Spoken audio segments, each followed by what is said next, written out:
Hello, and welcome back to the Faye Banner Review, where we talk about banners that fail to bait people, but also we talk about, me being grateful for a second. I've been doing these banner videos for about a year at this point, which is wild to think about. I just wanted to say thanks to everybody who takes the time to watch or comment or do anything to show support on my videos and in general. I really do appreciate it and I don't really say it enough, so that's why I'm doing that right now. Thank you guys so much.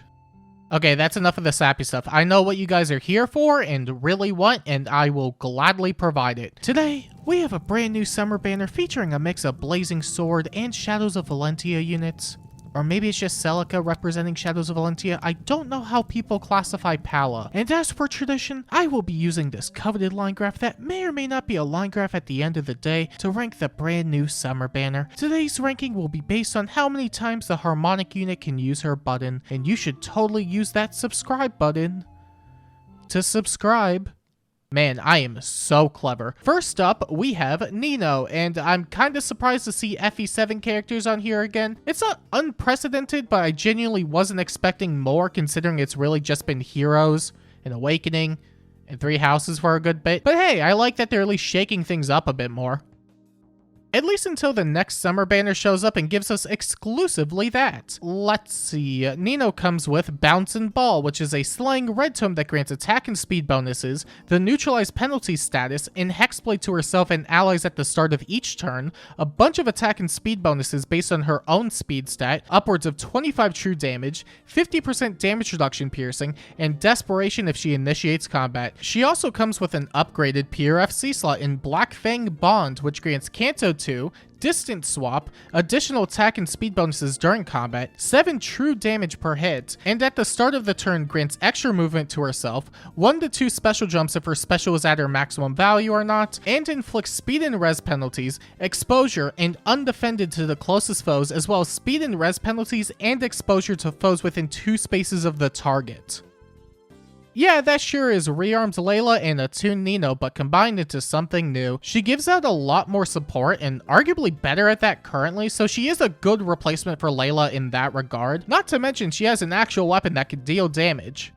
Maybe, potentially, who knows? I sure don't. Thanks, modern 2025 armors. At least she has undefended support going for her, so she could potentially ignore them, assuming it's not cleansed or removed in some capacity beforehand. That will probably be the thing that keeps her around for a bit, if nothing else, because undefended is a really strong effect. Just ask Elm. And then ask Freyr, because it's a start of turn effect. Nino also comes with Flare, perfect attack speed, and a brand new, not really new, but sorta new, B-slot in Speed Res Lull Finish, which debuffs upwards of 8 speed and res on the foe during combat based on their existing bonus statuses, nullifies visible speed and res bonuses, grants 7 true damage reduction, 15 true damage if a special is either charged or triggers, and restores 7 HP on every hit. It's fine enough. The skill isn't bad per se, but I think the problem lies with the amount of units that would even want to run it. Even ignoring the res part of it, Lull Finish is competing with Lagoo's Friend, and I think that's actually about it. Never mind, you're free to stay. Yeehaw! And other than that, that sure is Nino. She seems decently strong overall, even if she's just Rearmed Layla 2.0, but that's far from the worst thing you could be at the moment. At least until the evil and intimidating Freyr shows up. Next, there's Lapis, and she's from Fire Emblem Engage. I don't have anything else to really add here. I'm just going to move on to her kit now. Let's see. Lapis comes with Holland Harpoon, which is a slaying Canto distance lance that grants distance swap, stats, true stats, even more true stats, 20% speed-based damage reduction, and an additional 20% if the foe's special goes off, and if she initiates combat, she inflicts 10 damage and share spoils plus on the target and foes within 2 spaces of the target. Share spoils plus, meanwhile, inflicts -5 attack, speed, defense, and res on the foe during combat, nullifies all of their pierceable damage reduction, and once per turn on the entire map. If that foe with the status is defeated, then the attacker gets to take an additional action. Lapis, more like Lapis, am I right? Huh? You get it? Because, you know, because she's bad? Okay, she's not bad, but I wouldn't have been able to make that low-hanging joke otherwise. I like that it's basically just a newer Bride Lapis, which, you know, that was definitely the unit of all time. The status effect being more splashable is also really cool. At least until you remember that it only works once per turn anyway, so... Sorry, my mistake. She doesn't come with Share Spoils. She comes with Share Spoils Plus. This is not only really funny, but it also says a lot about the original status. Although, now that statuses can get plus variants, or maybe this is just the one outlier, we'll probably see more of it down the line. Get ready for, I don't know, Guard Plus and Deep Wounds Plus to counter healing that already counters Deep Wounds. You know, we need the plus variant to counter that. Game design is my passion. And, Fire Emblem Plus, I guess. The Fire Emblem. She seems a lot better to use over her Bride version given the distance swap and infantry status, so, you know, that's nice enough at least. Lapis also comes with Haste Slice, Attack Speed Excel, Potent Finish, in a brand new, not really new, but sorta new, C-Slot in Pulse Tempest F, which grants extra movement at the start of the turn, stats based on spaces moved, and a special jump of 2 on follow-up attacks. The F in Pulse Tempest F stands for trash. It's okay, but we definitely have better variants of Tempest C-Slots currently. That said, it's really weird seeing how fast newer skills are getting upgrades by merging 2 other pre-existing skills. Like, Pulse on Blades isn't even that old, but now it's built into Endless Tempest for something entirely brand new. Although if a unit's lifespan is anything to go off of, then maybe it is old by that standard. I guess it's just that natural progression of the game, but I wish they'd take their time with it. It's still a trash skill. And other than that, that sure is Lapis. She's not too shabby all things considered and could probably make for a decent hit and run enabler in Aether Raids. But I don't know why you do that when you could just Astra Storm! And then there's Palla, and oh my goodness gracious. This art, absolutely gorgeous. Amazing. If there's one thing I could give this game, it's that the art is usually the best thing to come out of it all.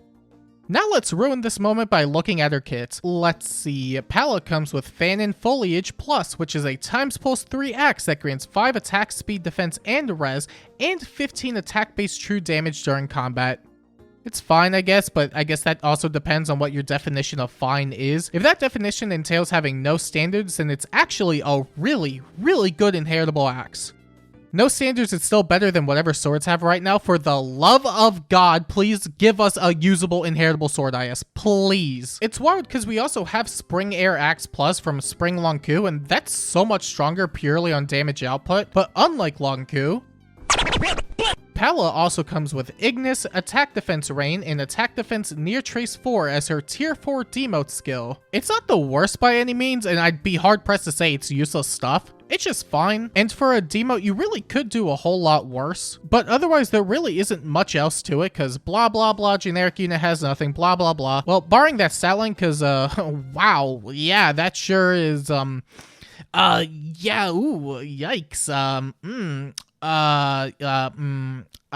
and other than that, that sure is Palla. It's unfortunate that she isn't that great because, you know, we all can't be like Tana. But that said, if there's any consolation to be had, the meta will always change, but the art definitely won't. Oh my god, this is actually peak. And last on the banner, we have Harmonic Celica and Sarah, and they're definitely the pairing of all time. Do you think Celica was just like, oh, I don't want this, and then just went with Sarah? Sarah's pretty base though, so I can vibe with it. And yeah, it's really cool seeing Celica get her first seasonal ult, and you know, she looks pretty good.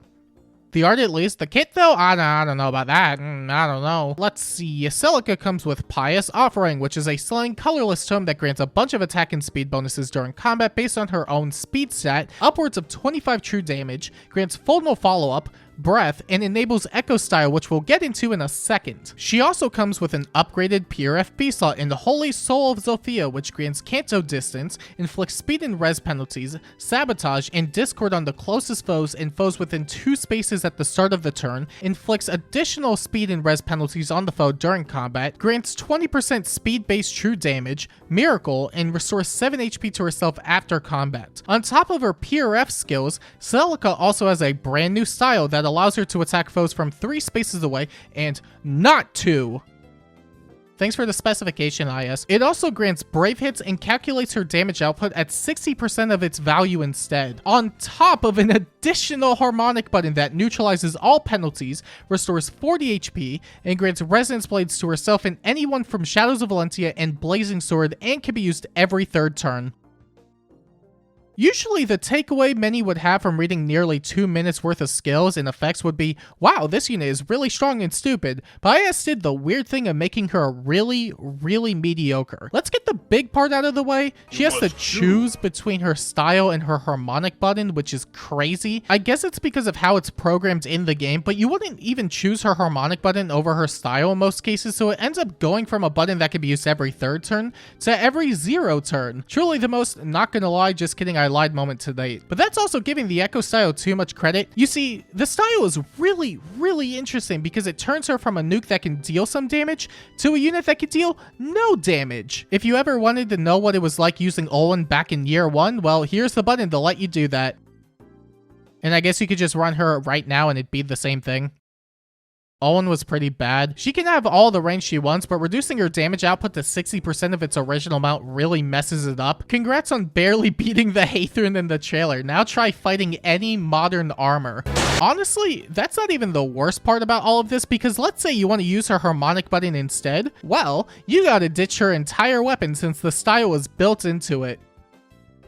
Would you rather have no damage output or no damage output times 2? It's weird because on one hand, I don't want more units to shove their power creep up my YouTube friendly area, but at the same time, this really does kill a lot of our momentum.